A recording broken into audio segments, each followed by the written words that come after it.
بسم اللہ الرحمن الرحیم وَإِذْ أَخَذْنَا مِيثَاقَ بَنِي إِسْرَائِيلَ لَا تَعْبُدُونَ إِلَّا اللَّهَ وَبِالْوَالِدَيْنِ إِحْسَانًا وَذِي الْقُرْبَى وَالْيَتَامَى وَالْمَسَاكِينِ وَقُولُوا لِلنَّاسِ حُسْنًا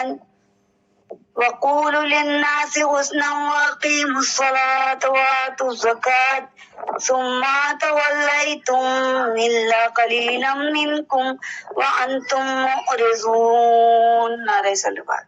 اللہم صلی علی محمد وآل محمد وعجل فرجہم۔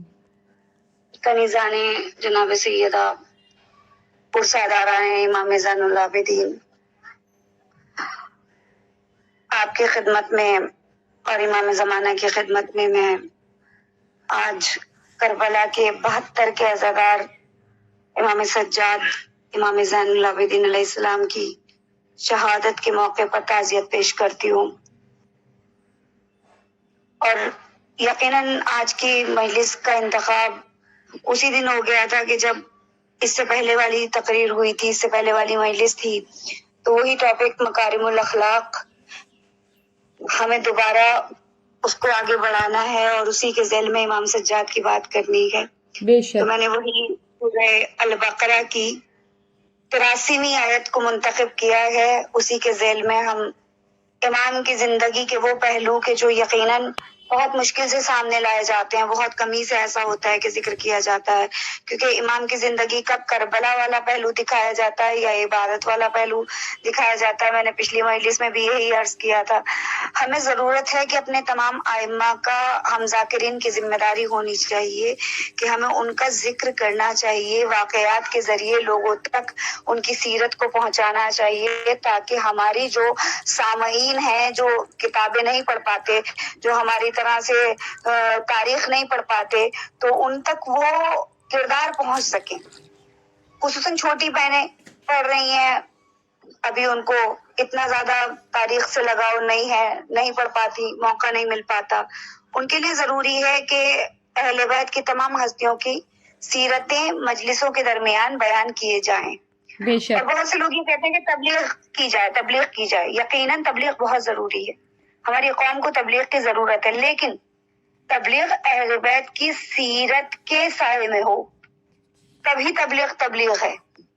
ہم خالی بیٹھ کر سے حکم دے دیں کہ اللہ نے کہا نماز پڑھو، نماز پڑھو، نہیں، ہمیں بتانا ہوگا کہ ہمارے جو ہستیاں ہمارے لیے پروردگار نے بھیجی ہیں، جو ہمارے ائمہ طاہرین ہیں، جو اہل بیت اطہار ہیں، انہوں نے نماز کیسے پڑھی، ان کی نماز کی شان کیا تھی، ان کی نماز کا عالم کیا تھا، تو اس کے ذریعے انسان کے دل پر گہرا اثر ہوتا ہے۔ اسی لیے میں کوشش یہ کرتی ہوں کہ واقعات کے ذریعے سے، اور تمام ذاکرین اکثر سب کا انداز الگ الگ ہوتا ہے، لیکن کام سب ایک ہی کر رہے ہیں، سب کی کوشش یہی ہوتی ہے کہ آپ تک وہ سیرت پہنچے اہل بیت کی کہ جس کو آپ اپنے کردار میں ڈھالنے کی کوشش کریں۔ فیضان، اس آیہ کریمہ کے ذیل میں جس میں ہمیں بات کرنی ہے، مکارم الاخلاق میرا ٹاپک رہے گا، اور آیت کا ترجمہ میں مختصراً کر دیتی ہوں کہ خالق کائنات مالک دو جہاں ارشاد فرما رہے کہ اس وقت کو یاد کرو جب ہم نے بنی اسرائیل سے عہد لیا کہ خبردار خدا کے علاوہ کسی کی عبادت نہ کرنا۔ یہاں تک تو صرف پروردگار بات کر رہا ہے کہ میں نے عہد لیا، میں نے پچھلی بار تشریح کر دی تھی، اس بار میں مختصراً عرض کرتی ہوئی چلوں گی۔ عہد کر رہا ہے کہ عہد لے رہا ہے، بنی اسرائیل سے عہد کا ذکر کر رہا ہے کہ ہم نے بنی اسرائیل سے عہد لیا کہ صرف اپنے پروردگار کی عبادت کرو، اس کے علاوہ کسی کی عبادت نہ کرنا۔ اور اس کے بعد پروردگار نے حقوق الناس کی بات کی، حقوق العباد کی بات کی، یعنی اور ماں باپ، قرابت داروں، یتیموں اور مسکینوں کے ساتھ اچھا برتاؤ کرنا، یعنی وبالوالدین احسانا وذی القربی والیتامی والمساکین، ان سب کے ساتھ میں اچھا برتاؤ، احسن طریقے سے پیش آؤ۔ اور آگے کیا کہا کہ لوگوں سے اچھی باتیں کرو، یعنی یہ بھی خالق کائنات کا حکم ہے کہ آپ کو جو دوسروں سے کلام کرنا ہے نا، وہ بہت اچھے طریقے سے کرنا ہے۔ کس انداز سے کہا وَقُولُوا لِلنَّاسِ حُسْنًا، یعنی اپنے جو لوگوں سے ملو، جو لوگوں سے آپ کا کانٹریکشن ہو، لوگوں سے آپ کی ملاقات ہو، تو وہ اس انداز میں ہو کہ آپ خالق کائنات کے بندے ہیں، تو غرور سے بات نہ کریں، تکبر سے بات نہ کریں، بد اخلاقی سے بات نہ کریں، بدتمیزیاں نہ کریں، بلکہ لوگوں کے ساتھ میں احسن طریقے سے بات کریں، ان کے ساتھ میں بہترین طریقے سے بات کریں۔ اور اس کے بعد کیا کہا؟ نماز قائم کرنا، زکوٰۃ ادا کرنا، لیکن اس کے بعد تم میں سے چند کے علاوہ سب منحرف ہو گئے اور تم لوگ تو بس اعراض کرنے والے ہی ہو۔ یعنی پروردگار عالم ارشاد فرما رہا ہے کہ آپ نے اس طرح سے آپ کو حقوق العباد ادا کرنے ہیں، اور اس کے بعد میں حقوق اللہ کی بات یعنی زکوٰۃ اور نماز قائم کرنے کی بات بھی آئی، اور پھر کہا کہ بنی اسرائیل ان سب چیزوں کو چھوڑ دینے والے ہیں، انہوں نے وعدہ تو کیا لیکن وہ پورا نہیں کیا۔ یعنی پروردگار نے اس آیت میں بہت سی چیزوں کو سمجھایا، لیکن کیونکہ ہمارا ٹاپک مکارم الاخلاق ہے، ہمارا ٹاپک ہے کہ اخلاق کریمہ کیسا ہو، اخلاق حسنہ کیسا ہو، تو اس کے ذیل میں اگر ہم بات کریں تو خالق کائنات نے کچھ چیزوں کو بتایا اور جو کہ ضروری ہیں، اور ہمارے معاشرے کو ضرورت ہی ان چیزوں کی ہے۔ اگر دیکھا جائے تو پروردگار ظاہر ہے کہ عبادت خدا کے علاوہ کسی اور کو زیب نہیں دیتی، پروردگار کے علاوہ کوئی لائق سجدہ، لائق عبادت ہے ہی نہیں، اور نہ ہی ہم کسی اور کو دل میں رکھ کر اس معبود کی عبادت کر سکتے ہیں۔ عبادت ہو تو مخلصاً خالصاً اس کے لیے ہو، اخلاص کے ساتھ ہو، اس سے تمسک کے ساتھ ہو، یہ نہ ہو کہ دل میں کچھ اور ہو اور سجدے پر سجدے کر رہے ہو، نہیں، وہ عبادتیں قبول نہیں کی جاتی۔ شیطان بھی سبحان سجدے اللہ۔ کرتا تھا، شیطان بھی عبادت کرتا تھا، لیکن شیطان کی عبادتیں قبول کیوں نہیں ہوئی؟ اس لیے نہیں ہوئی کیونکہ وہ لالچ میں عبادت کر رہا تھا، اس کو عہدے کی فکر زیادہ تھی، پروردگار کی عبادت کی فکر کم تھی۔ وہ چاہتا تھا کہ اگر میں اتنی عبادت کروں گا، اللہ نے مجھے یہاں سے یہاں بلا لیا، اور ایسا نہیں تھا کہ اللہ کو نہیں معلوم تھا کہ شیطان کس لالچ میں عبادت کر رہا ہے، وہ تو دلوں کے راز جاننے والا ہے، لیکن وہ صرف دیکھنا چاہتا تھا کہ اس کا ظرف کیا ہے، اور لوگوں کے لیے اس کو مثال بنانا چاہتا تھا۔ پروردگار چاہتا تھا کہ لوگوں کو پتہ چلے کہ شیطان کا ظرف کتنا ہے، کیونکہ وہ عبادت کر رہا تھا لالچ میں، ایک جناب آدم کو بنا دینے کی وجہ سے اس نے پروردگار کی حکم دولی کر دی، پروردگار کے خلاف ہو گیا، پروردگار کے سامنے کھڑا ہو گیا کہ پروردگار میں کیوں سجدہ کروں، حالانکہ سجدہ وہی ہے جو حکم پروردگار کو ہو۔ واہ واہ۔ جہاں پروردگار حکم کر دے وہاں سجدہ کر لو۔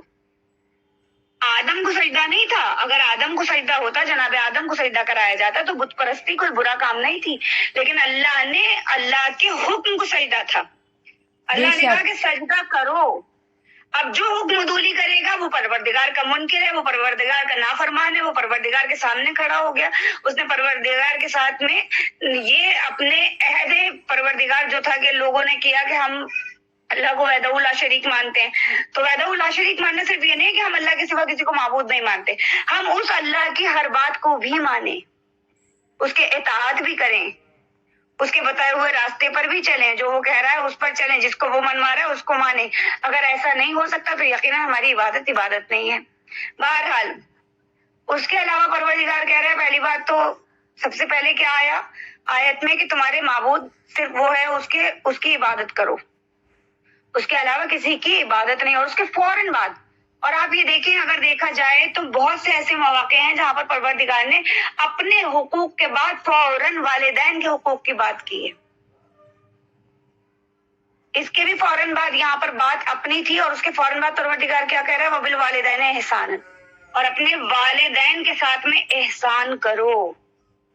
اور آج جس ہستی کا ذکر ہم کر رہے ہیں نا، امام سجاد کی دعائیں دیکھیے، امام صحیفہ سجادیہ میں کس انداز سے کہہ رہے ہیں کہ پروردگار مجھے ماں باپ کا فرما بردار بنانا، پروردگار میری نگاہیں میرے ماں باپ کے سامنے جھکی رہیں۔ مطلب امام کے والد کی شہادت ہو چکی، اور تاریخ میں یہ بھی ملتا ہے کہ اگر معتبر روایات کو دیکھا جائے تو امام کی ولادت کے یا تو 10 دن بعد یا پھر 1 سال بعد امام کی والدہ کے انتقال ہو گیا تھا، ان کی شہادت ہو گئی تھی، ان کی وفات ہو گئی تھی۔ جناب شہربانو کی ماں نہیں ہے، باپ کا سایہ رہا کربلا تک، لیکن روایت میں ایک بہت مختصر سی روایت ملتی ہے کہ کسی نے پوچھا کہ مولا میں نے سنا ہے کہ آپ اپنی ماں کے ساتھ بیٹھ کر ایک دسترخوان پر کھانا نہیں کھاتے۔ یہاں پر ماں سے مقصد یہ نہیں ہے کہ آپ کی حقیقی ماں، آپ کی جو حقیقی ماں ہے وہ وفات پا چکی، لیکن یہ اہل بیت کا گھرانہ ہے. یہاں جس کو ماں کہہ دیا اس کو ماں نبھایا، ماں کا رتبہ دیا، ماں کا درجہ عطا کیا، اس کے ساتھ میں اس رشتے کو اس انداز سے نبھایا جیسے کہ امام حسن امام حسین نے فضا کو ماں کہا تھا، لیکن ماں مان کر دکھایا، ماں سمجھ کر بتایا کہ دیکھو تھی کنیز لیکن ہم نے ماں کہہ دیا تو ہم ماں کی طرح فضا کی عزت کریں گے. بے شک. جناب فضا کی عزت کی، جناب ام البنین کو ماں کا درجہ دیا. اہل بیت نے ہر ایک درجے کو، ہر ایک رشتے کو ایک الگ مقام عطا کرنے والی ازواج مقدسہ صرف اہل بیت میں ملتی ہیں اور کہیں نہیں مل سکتی. بے شک. تو روایت میں ہے کہ مولا سے کسی نے پوچھا کہ مولا میں نے سنا ہے آپ اپنی ماں کے ساتھ ایک دسترخوان پر بیٹھ کر کھانا نہیں کھاتے. مولا نے کہا صحیح سنا ہے. نے کہا مولا کیوں؟ تو آپ نے فرمایا کہ میں اس لیے ماں کے ساتھ بیٹھ کر دسترخوان پر کھانا نہیں کھاتا کہ کہیں میرا ہاتھ اس لقمے کی طرف نہ بڑھ جائے جس پر میری ماں کی نظر ہو.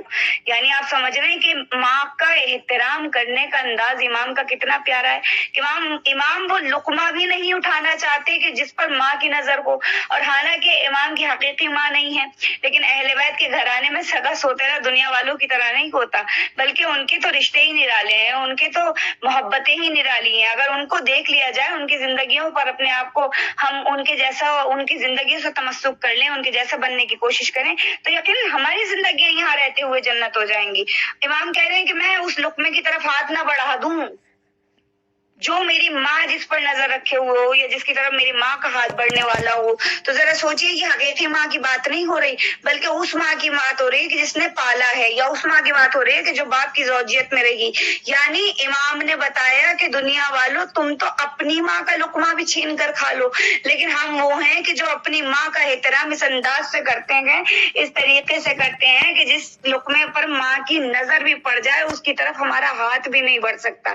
تو ذرا سبحان سوچئے اللہ. کہ والدین کو احترام دینے کا طریقہ ہوتا کیا ہے. یہ اگر سیکھنا ہے تو مکارم الاخلاق کے لیے سیکھنا ہے تو امام سجاد سے سیکھو کہ ماں باپ کا مرتبہ کیا ہے، ماں باپ کا رتبہ کیا ہے. صلوات بر محمد والے محمد. اللہم صلی علی محمد وعلی محمد وعجل فرجہم. جزاک اللہ. یہ امام کی زندگی ہے، اور امام نے بہت سے مواقع امام کی زندگی کے کہ جہاں امام نے مکارم الاخلاق کی مثال بن کر دکھایا. پچھلی بار بھی بات ہوئی تھی کافی ٹاپکس پر، آج بھی بات ہوگی. ایک اچھے اخلاق کی پہچان کیا ہوتی ہے؟ ایک اچھے اخلاق کی پہچان ہوتی ہے کہ انسان خود تو دوسروں کے ساتھ اچھا ہو، لیکن دوسروں کو کہیں اور بھٹکنے بھی نہ دے. اخلاق اچھا تبھی ہے جب آپ میٹھا میٹھا بول کر اندر سے دل میں کچھ اور رکھ کر آپ دوسرے کو گمراہ نہ کریں، بلکہ کوئی اگر گمراہی کی طرف جا بھی رہا ہو تو آپ اپنے اخلاق کے ذریعے سے، اپنے کردار کے ذریعے سے اس کو صراط مستقیم پر لے کر آ جائیں. بے شک. اور امام کی زندگی میں کئی واقعات ایسے ملتے ہیں، اور سب سے بڑی دلیل میں آپ کو بتاؤں، ابن شہاب زہری نام کی ایک شخصیت، بہت بڑی شخصیت ہے کہ جو اہل سنت کے بہت بڑے عالم رہے ہیں. وہ ہستی تھی تو ادھر، لیکن دیوانی تھی امام سجاد کی. واہ واہ. کتابیں لکھی، تعریفیں کی، بہت سی روایات اس سے نقل کی گئی ہیں، بہت سے واقعات ان سے نقل کیے گئے ہیں. اور یہ ہستی کیوں امام کی طرف آئی؟ یہ بنی امیہ کے دور میں بہت بڑی شخصیت ہوا کرتی تھی، اس کو قاضی القضات بنایا گیا تھا. اور یہ شخصیت قاضی کے درجے پر بیٹھی تھی، علم تھا تبھی بیٹھی تھی. ایسے نہیں کہ بنا کسی علم کے بہت سے لوگوں کو نواز دیا جاتا ہے اور وہ بن کر بیٹھ جاتے ہیں، پھر وہ بعد میں حکومت کا یا رعایا کا کیا ہوتا ہے یہ تو سب کو پتا ہے کہ اگر جاہل مسند پر بیٹھ جائے تو پھر جاہل کے مسند پر بیٹھنے کے بعد میں رعایا کا حال کیا ہوتا ہے. بے شک. سب اس سے بہتر سے واقف ہیں. لیکن یہ شخصیت قابل تھی، بہت علم تھا. اس کو قاضی القضات بنایا گیا. یہ تخت حکومت پر بیٹھا، فیصلے کرنے لگا. ایک دن کوئی آیا، ملزم تھا، الزام ثابت نہیں ہوا تھا، مجرم نہیں تھا. اس نے اتنی سختی کی کہ وہ انسان مر گیا.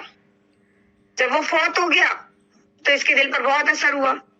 اچھا، احساس بھی اسی کو ہوتا ہے کہ جس کا نرم دل ہوتا ہے. اگر دل نرم نہ ہو نا تو انسان کو احساس ہی نہیں ہوتا ہو گیا کیا فرق پڑتا ہے. اس کو بہت احساس ہوا کہ میرے دسترس میں تھا، میں نے اتنی سختی کر دی کہ یہ انسان مر گیا، یہ انسان فوت ہو گیا.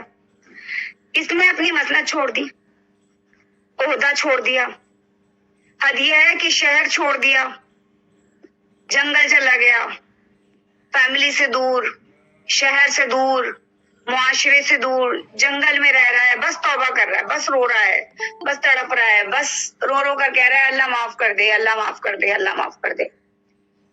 امام اس کے شہر میں آئے اور امام کو کسی نے بتایا کہ مولا آپ نے ابن شہاب ظہری سے آپ واقف ہیں؟ مولا نے کہا ہاں، وہ ایک عالم ہے، قاضی القضات ہے. مولا نے بتانے والوں نے بتایا کہ مولا آپ کو نہیں معلوم کہ اس کا کیا ہوا؟ کہا تم بتاؤ کیا ہوا. اچھا، حالانکہ مولا واقف ہے ہر چیز سے، لیکن مولا لوگوں کی زبانی سننا چاہتے ہیں کہ بات کیا ہے. پورا واقعہ بتایا گیا. مولا نے کہا اس کو بلا کر لاؤ. جب اس کو بلایا گیا اور وہ آیا تو مولا نے دیکھا کہ بال لمبے ہو گئے، داڑھی لمبی ہو گئی، عجیب حلیہ اس کا، لمبے لمبے ناخون، پیشانی پر سجدگاہ کا نشان، آنکھیں سوجی ہوئی. مولا نے کہا ابن شہاب تو عالم تھا، تیرا یہ حال کیسے ہو گیا؟ اس نے کہا مولا میں بہت شرمندہ ہوں، میں بہت گناہ گار ہوں، فرزند رسول میں نے اتنا بڑا گناہ کیا ہے کہ اللہ مجھے کبھی معاف نہیں کرے گا، اور میں اس گناہ کے ذیل میں رہ کر، اس گناہ کے جو اتنا بڑا بوجھ ہے اس کے نیچے رہ کر مولا میں ختم ہو جاؤں گا ایک دن، اور اللہ مجھے معاف نہیں کرے گا. کیونکہ ایک شخص آیا تھا، وہ ملزم تھا، میں نے اتنی سختی کی، وہ مر گیا، اب اس کا موت کا ذمہ دار میں ہوں. مولا نے کہا کہ جو تو کر رہا ہے نا، وہ تو نے جو پہلے کیا اس سے بڑا گناہ تو اب کر رہا ہے. واہ واہ واہ. اس نے کہا مولا کیسے؟ کہا اس لیے کیونکہ تو اتنا بڑا عالم، اللہ نے تجھے علم اس لیے دیا ہے کہ تو جنگلوں میں روتا پھرے. اللہ نے تجھے علم دیا ہے تاکہ تو لوگوں کے کام آئے. غلطی ہو گئی نا تجھ سے، لیکن تو توبہ کر رہا ہے، لیکن رحمت پروردگار سے مایوس ہے. اس نے کہا سبحان مولا اللہ. اگر میں آپ کے سامنے توبہ کروں تو کیا میری توبہ قبول ہو جائے گی؟ کہا یقیناً اگر تو ابھی صدقے دل سے توبہ کر، جو شخص تیرے زیر میں جس کی شہادت ہوئی ہے، جس کی وفات ہوئی ہے، تو اس کے گھر والوں کو دیت ادا کر، ان کی ذمہ داری لے، ان کی کفالت کر، اور اس کے بعد اللہ سے توبہ کر، اور یقیناً پروردگار، میں گواہی دیتا ہوں کہ پروردگار تجھے معاف کر دے گا.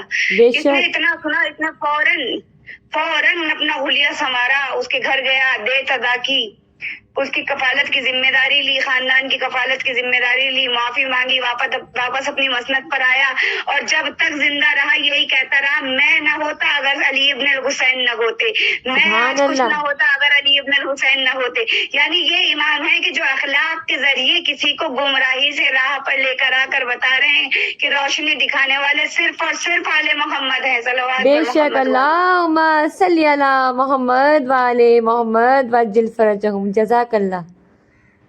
یہ امام کا کردار ہے. اب یہی ابن شہاب ظہری ہے جس کو مولا نے روشنی کی کرن دکھائی ہو، جس کو مولا نے اندھیروں سے نکالا ہو، وہ امام کو کیا سمجھتا ہوگا کہ ابن شہاب ظہری ہے. مدینہ آیا، اور جب مدینہ آیا تو رات کی تاریکی میں گزر رہا ہے، کہیں سے دیکھا کہ امام، بارش ہو رہی ہے، اندھیرا ہے، ٹھنڈ کا موسم ہے، امام پشت پر کچھ سامان رکھے ہوئے کہیں جا رہے ہیں.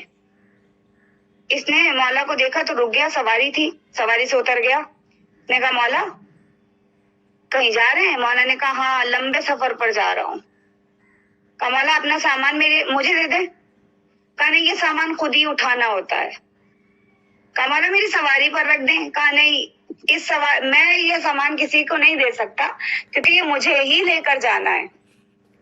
اس کی سمجھ میں نہیں آیا. اس نے سوچا کہ شاید امام کئی دنوں کے لیے مدینے سے باہر چلے گئے، یہ رکا رہا، 2 دن ہو گئے، 3 دن ہو گئے، لیکن یہ امام کے آستانے پر نہیں گیا. در دولت پر اس نے حاضری نہیں دی کیونکہ اس کو لگ رہا تھا کہ شاید امام شہر سے باہر گئے، کیونکہ مولا کے پاس سامان زیادہ تھا، اور مولا نے کہا تھا کہ اپنا سامان، میں بہت لمبے سفر پر جا رہا ہوں سامان لے کر.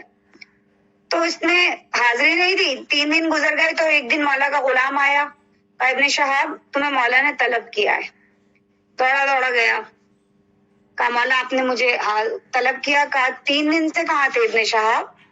تمہیں تو مدینہ آئے ہوئے 3 دن ہو گئے، تمہیں میں نے اس دن شب میں دیکھا تھا، اس رات۔ کہا مولا آپ تو لمبے سفر پر گئے تھے، تو میں اس لیے حاضر نہیں ہوا کہ جب آپ نہیں ہیں تو در دولت پر آنے کا فائدہ کیا؟ کہا ابن شہاب میں تو کہیں بھی نہیں گیا، میں تو مدینے میں موجود ہوں۔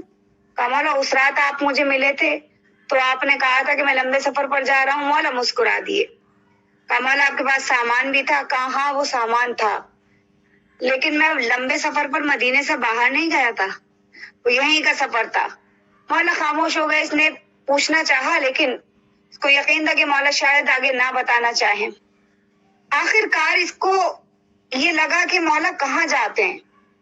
راتوں کو اس نے مولا کا پیچھا کرنا شروع کیا اور دیکھنا شروع کیا چھپ چھپ کر، تو اس پر یہ کھلا کہ یہ علی بھی اس علی کی طرح راتوں کو تاریکیوں میں اپنے گھر سے نکلتے تھے، چاہے ٹھنڈ ہو چاہے بارش ہو رہی ہو، غریبوں کے اور یتیموں کے اس محلے میں جاتے تھے کہ جہاں پر بیوہ عورتیں اور یتیم بچے رہتے تھے، اور جا کر اپنے چہرے کو ڈھک لیا کرتے تھے اور ڈھک کر دق الباب کیا اور خاموشی سے دروازے کے باہر سامان رکھا، کھانا پہنچایا اور اپنے گھر کی طرف پلٹ کر آ گئے۔ تب اس سبحان کو اللہ، معلوم ہوا، امام کے جملے یاد آئے کہ مولا نے کہا تھا کہ بڑا لمبا سفر ہے، یہ سفر دنیا کا سفر نہیں ہے بلکہ آخرت کا سفر تھا۔ اس اللہ کو اکبر، معلوم ہوا کہ مولا نے کہا تھا کہ بوجھ خود ہی اٹھانا ہوتا ہے، یعنی وہ زیادہ آخرت ہے کہ جس کا بوجھ کسی اور کے کاندھوں پر نہیں ڈالا جا سکتا بلکہ انسان کو اپنے ہی کاندھوں پر لے جانا ہوتا ہے۔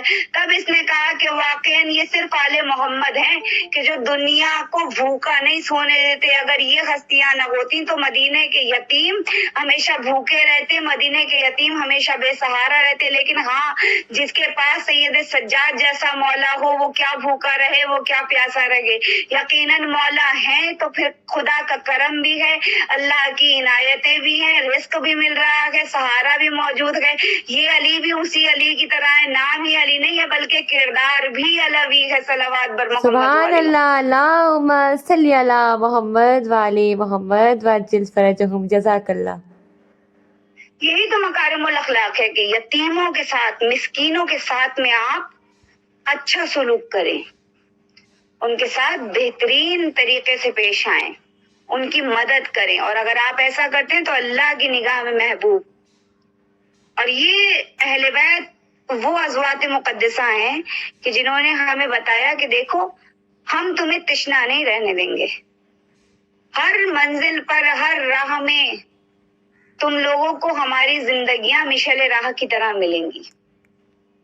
اور مولا نے ثابت کیا کہ کس طرح مولا دنیا میں آخرت کا سامان کر رہے تھے اور اپنے چاہنے والوں کو بتا رہے تھے کہ دیکھو، ورنہ مولا کو کیا ضرورت، آپ خود سوچیں ہم کیا ہیں اور امام کیا ہیں۔ جنت بے ان کی شک، ہے، کوثر ان کا ہے، سب کچھ ان کا ہے، پھر یہ راتوں کو بوجھ اٹھا کر جانا، لوگوں کے گھروں میں کھانا تقسیم کرنا اور پھر پوری پوری رات عبادت کرنا، پوری پوری رات سجدے کرنا، 500 درخت تھے امام کے باغ میں، اور روایت میں ملتا ہے ہر درخت کے نیچے ہر روز 2 رکعت نماز ادا کر کے خدا کا شکر ادا کرتے تھے کہ پروردگار اللہ تو نے اکبر، مجھے اس قابل بنایا۔ ایسا مولا کس کا ہے؟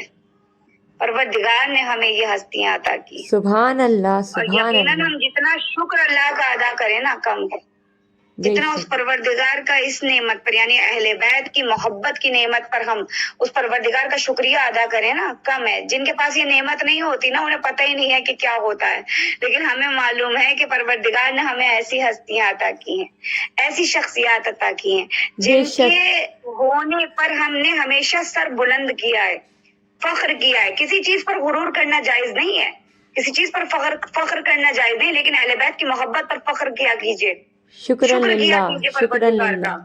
یہ واحد چیز ہے کہ جس پر ہم فخر کریں گے تو اللہ کو برا نہیں لگے گا۔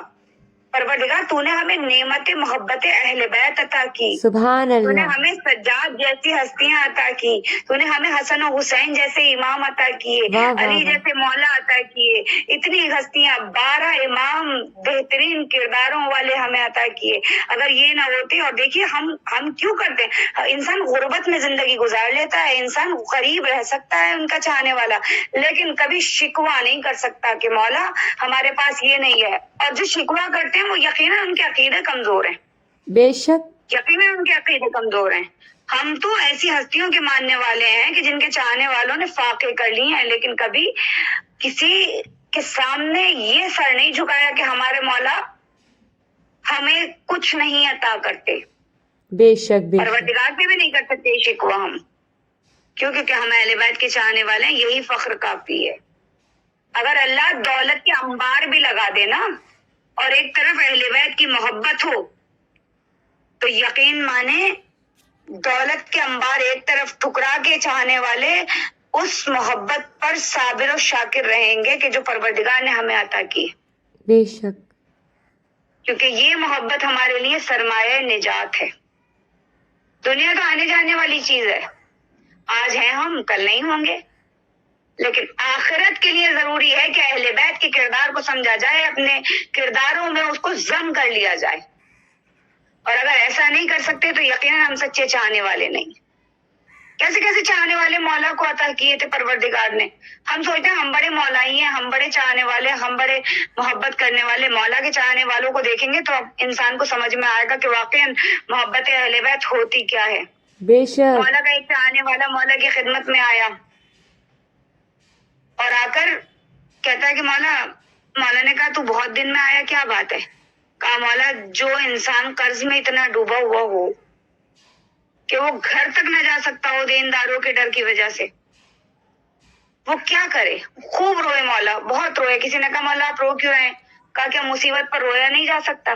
کہا مولا کون سی مصیبت؟ کا اس سے بڑھ کر کیا مصیبت ہوگی کہ میرا چاہنے والا قرض داروں کے ڈر سے، قرض دینے والوں کے ڈر سے اپنے گھر نہیں جا پاتا، اپنے اہل خانہ سے نہیں مل پاتا. یہ لوگ یہاں سے نکلے، جب یہاں سے نکلے تو جو منافقین تھے وہ راستے میں ملے، کہنے لگے کیسے ماننے والے ہو، 400 درہم کا قرض ہے اور تمہارے مولا نے وہ عطا نہیں کیا. ویسے تو تم کہتے ہو کہ کائنات ان کی ہے، زمین و آسمان ان کے ہیں، سب کچھ ان کا ہے، لیکن تم کیسے ماننے والے ہو کہ وہ تمہارا 400 درہم کا، 400 دینار کا قرض نہیں عطا کر پا رہے. جب اس نے سنا دل پر بڑا اثر ہوا. اگلی بار جب مولا کی خدمت میں آیا تو رونے لگا. مولا نے کہا کیوں رو رہا ہے؟ کہا مولا یقین جانے آج تک میں کسی مصیبت پر نہیں رویا، میں اتنا قرض دار ہو کر نہیں رویا، فاقے کرنے پر نہیں رویا، بچے کے فاقے ہوئے نہیں رویا، لیکن مولا آج اس لیے نہیں رو رہا کہ میرے اوپر اتنا قرض ہے یا میں اتنا غریب ہوں یا اتنا مجبور ہوں. مولا اس لیے رو رہا ہوں کیونکہ میں آپ کے بارے میں نہیں سن سکتا، اب تو دشمن تانے دینے لگے ہیں. مولا نے کہا کوئی بات نہیں، اللہ تجھے جلد تیرے قرض کو ادا کرائے گا. یہ کہہ کر غلام سے کہا کہ میرے افطار کا کیا اہتمام ہے؟ اس نے کہا مولا 2 روٹیاں. کہا لے کر آؤ. جو کی سوکھی، یہ علی بھی اس علی کی طرح جو کی سوکھی ہوئی روٹیاں کھانے والا. جو کی سوکھی ہوئی روٹیاں آئی، سامنے لائی گئی. مولا نے دونوں روٹی اس کے حوالے کر دی، کچھ نہیں کہا. کوئی اور ہوتا، آج کا مومن ہوتا نا تو مولا سے پلٹ کر کہتا مولا روٹیوں سے میرا کیا ہو رہا ہے، وہ بھی سوکھی ہوئی روٹیاں، میں کیا کروں گا ان کا. لیکن اس کا عقیدہ مضبوط تھا. اس نے مولا سے روٹیاں لی، خاموشی کے ساتھ چلا، باہر آیا، بازار کی طرف چلنے لگا. دل میں سوچتا ہوا جا رہا ہے کہ مولا نے مجھے روٹیاں دی ہیں تو یقیناً مولا میرے دن پلٹ دیں گے. بازار میں پہنچا، سامنے مچھلی فروش تھا. اس نے اس کو ایک روٹی دی اور دے کر کہا کہ بھائی تیری مچھلی باسی ہے اور میری روٹی بھی باسی ہے، تو ایک روٹی کے بدلے میں مجھے مچھلی دے دے. اس نے سوچا کہ شاید بہت غریب آدمی ہے، کئی دن کے فاقے سے ہے، چلو اسے مچھلی دے دیتا ہوں. روٹی رکھ کے اس نے مچھلی دے دی اور آگے بڑھا. نمک فروش تھا، اس کے نمک خاک آلود تھا، کوئی خرید نہیں رہا تھا. اس نے کہا بھائی تیرا نمک بھی خاک آلود ہے، میری روٹی بھی باسی ہے، تو یہ روٹی رکھ لے، اس کے بدلے میں نمک دے دے. نمک لیا، مچھلی لی، گھر کی طرف چلا. زوجہ سے کہنے لگا کہ مچھلی کا انتظام ہو گیا، آج کھانا بن جائے گا، آج بچے پیٹ بھر کے کھانا کھا لیں گے. مچھلی کو چاک کیا، جیسے ہی مچھلی کو چاک کیا تو اس سے لال و گوہر نکلے. اس نے جب دیکھا تو اس نے ایک مرتبہ مسکرا کر اپنی زوجہ کو دیکھا اور کہا دیکھا، میں جانتا تھا کہ میرا امام کبھی مجھے یوں ہی نہیں چھوڑ سکتا, میرا امام مجھے تڑپنے کے لیے نہیں چھوڑ سکتا. یہ کہہ کر اس نے ایک مرتبہ مچھلی کو صاف کرنا شروع ہی کیا تھا. دروازے پر دقل باب ہوا, جا کر دیکھا تو مچھلی فروش اور نمک فروش کھڑے تھے. دونوں کے ہاتھ میں جو کی سوکھی ہوئی روٹیاں تھی.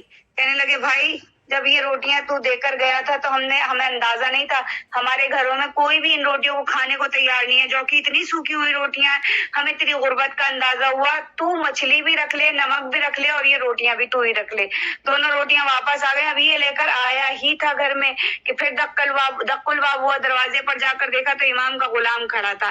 کہا, وہ امام کے افطار کی روٹیاں ہیں, تم نہیں کھا سکتے. امام نے کہلوایا ہے کہ ان روٹیوں کو میرے علاوہ کوئی اور نہیں کھا سکتا, صرف میں ہی کھا سکتا ہوں, اور تیری جو پریشانی تھی مولا نے اس کو حل کر دیا, اب تو روٹیاں واپس دے دے. اس نے واپس روٹیاں دی, سجدے میں سر رکھ دیا. پروردگار تیرا شکر کہ تو نے مجھے کوئی ایسا ویسا مولا عطا نہیں کیا, بلکہ وہ مولا عطا کیا ہے جو ظاہر بھی جانتا ہے, جو باطن بھی جانتا ہے. صلوات بر محمد سبحان وعلی اللہ. محمد. اللہم صلی علی محمد وعلی محمد وعجل فرجہم.